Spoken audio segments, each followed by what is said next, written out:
the first Warhammer 40,000 Space Marine game released in 2011 to a warm reception. I myself enjoyed the game immensely. Chainsorting my way through cockney orcs was a dream come true. Was that supposed to hurt? Now, 13 years later, Saber Interactive has recommissioned the Space Marine franchise. Does Space Marine 2 hold up the legacy of its predecessor? Praise the Emperor.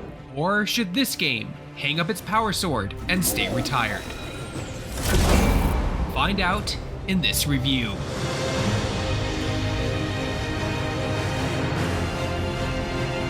"200 years have passed since the events of the original Space Marine.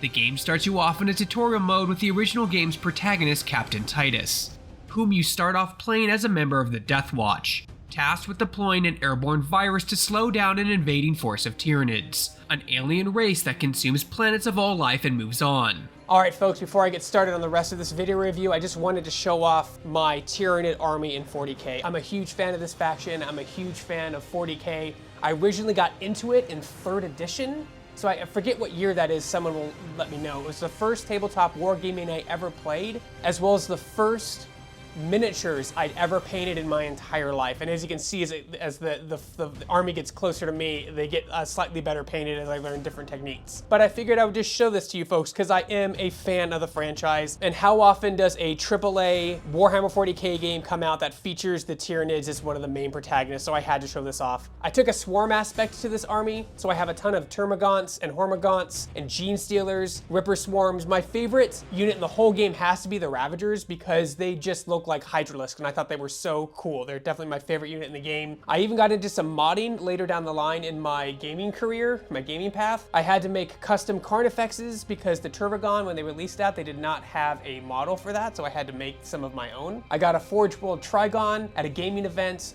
decades ago. I love that model. The model is so cool. I also got customizable Harpies and a Winged Hive Tyrant. I loved the idea of the Tyranids having insect wings, so I modded them to give them that because I didn't like the dragon wings. And you can also see I have like some very old models of like Tyrant Guard and Gargoyles, a ton of stuff here. But I was just so excited for this game, I had to show this off. Anyway, let's get back to the review. After Captain Titus receives a grievous injury that should have caused him certain death, he is given a second chance by an experimental surgery called the Rubicon Surgery that transforms him into a Primaris Space Marine. Think bigger, stronger Space Marines on steroids. I thought this was rather clever since 13 years have passed since the last game in our time, and there have been many changes to the tabletop army that is Space Marines as a whole. My pledge is eternal service. If you're unfamiliar with the world of Warhammer 40k, the game does a decent job at explaining certain world dynamics in casual side chat around the world. You'll learn about the Tyranids as a race. You're familiar with this foe, brother? I am. How do the Tyranids compare to other Xenos?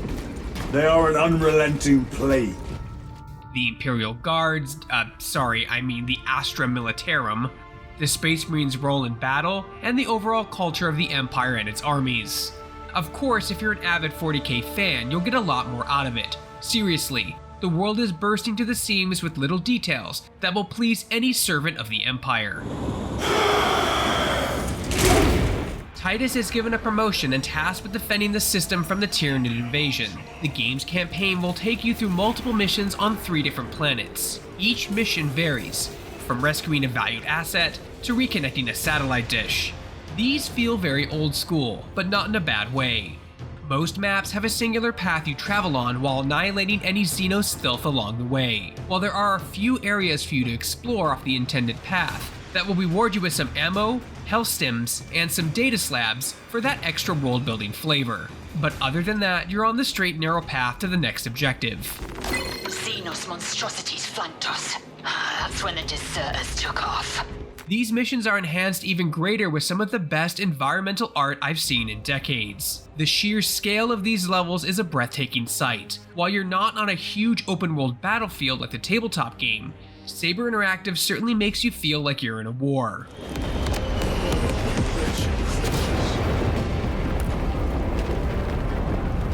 A direct hit, Major. The Eighth never miss! Seeing thousands of Tyranids in the foreground charging into battle, the Imperial Guard, Astra Militarum, doing their best to fight them back is absolutely breathtaking. I stopped several times during my playthrough to admire the huge Gothic architecture of the outdoor world, or the dark, shadowy hallways that I've moved my tabletop counterpart through in a Space Hulk game. They're plotting something. Even the Xeno planets are oozing with character. It all adds up to just a fantastic feeling of living in the grim, dark world that is Warhammer 40,000.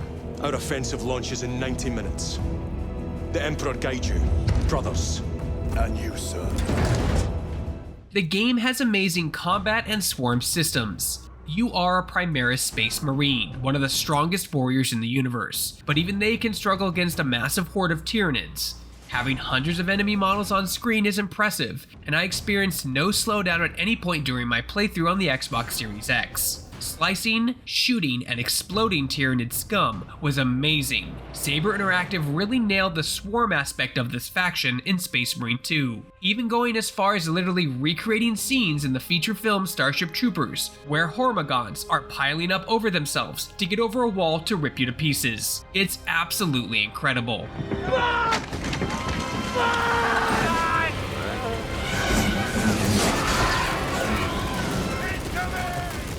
The arsenal is also impressive, from plasma pistols to heavy bolters, power swords, thunderhammers, auto bolt rifles, last rifles, grenades, multi-meltas, and more.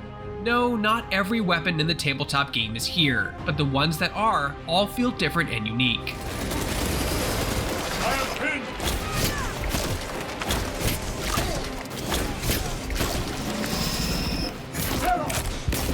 I was amazed by how well designed these systems were, and I generally used both melee and shooting pretty evenly during my playthrough. The combat breaks down into melee and shooting attacks, with a dodge and parry mechanic. Certain enemies will trigger a sound cue and a blue or orange light. Orange lights you have to dodge and cannot parry, while blue lights allow you to parry and counterattack an enemy for large amounts of damage. While it's a blast to mow down smaller enemies like Hormagons, larger enemies require more tactics to bring down. Tyranid warriors come in both close combat and ranged variants, so focusing on the bigger threat, which is usually the ranged enemies, is crucial to your success. And while you can't always counterattack, timing a parry to a normal attack can allow you to follow up with a very gratifying sidearm shot for massive damage. When an enemy is weakened enough, they'll pulse red, allowing you to activate an execution move. This instantly kills them, restores armor, and of course leaves you feeling like a badass with an awesome killing animation.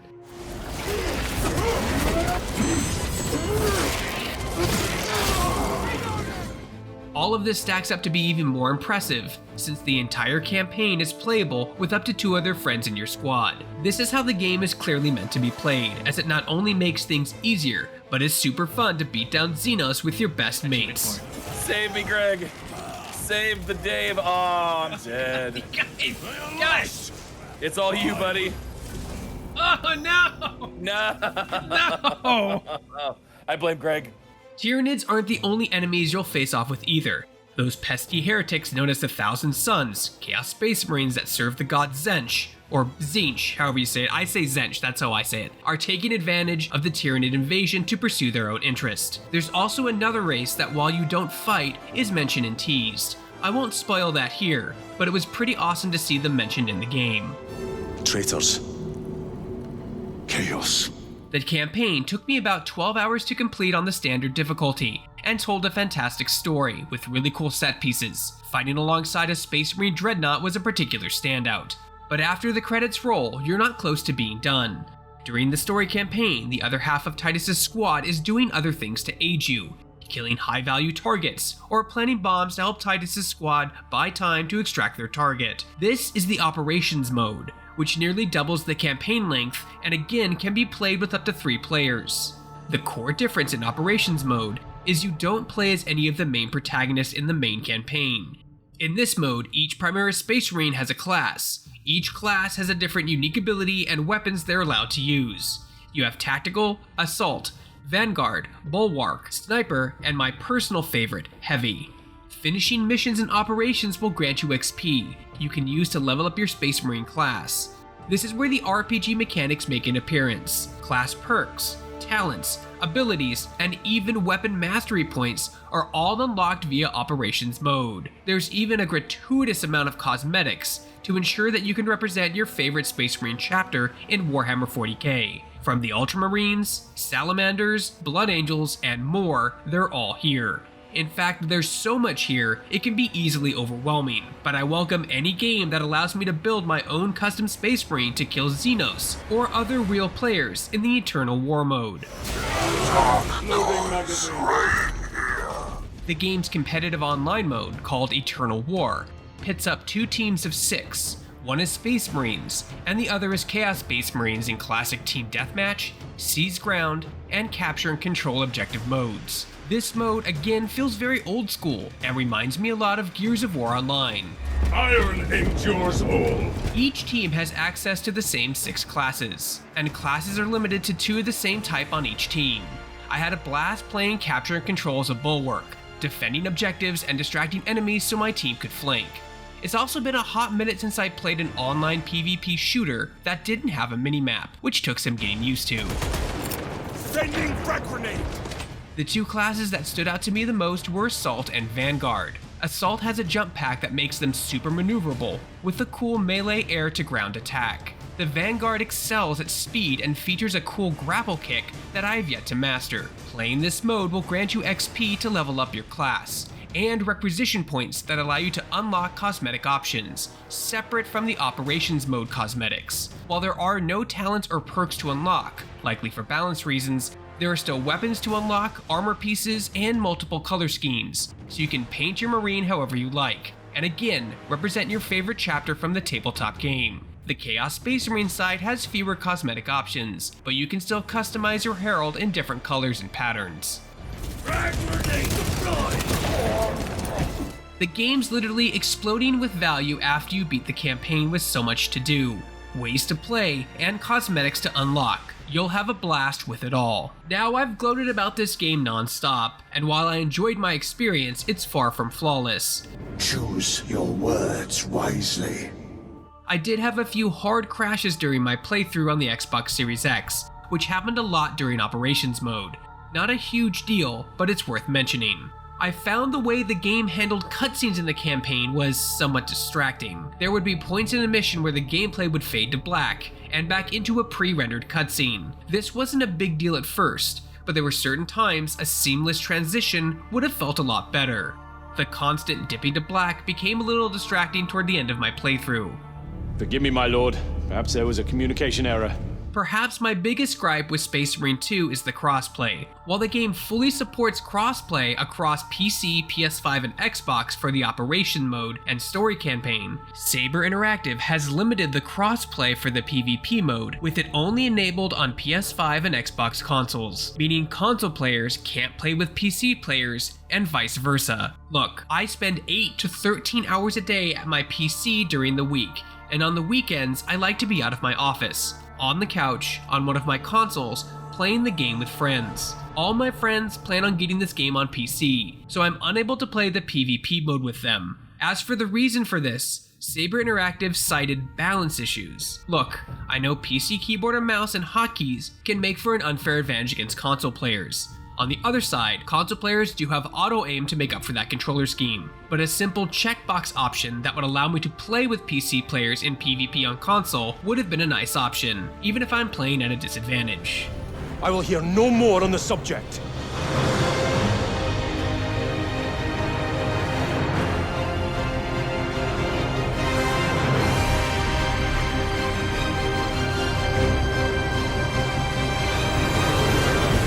Warhammer 40,000 Space Marine 2 is a love letter to 40k fans. The minor gripes I have with PvP crossplay and cutscenes pale in comparison to the overall package that's bursting with content and hours of fun times with friends. The insane, dedicated attention to detail is everywhere, even in the smallest corner of the game. Saber really took their time, cared, and it shows. So I highly suggest grabbing a copy, getting your friends together, and killing some Xeno scum. For the Emperor!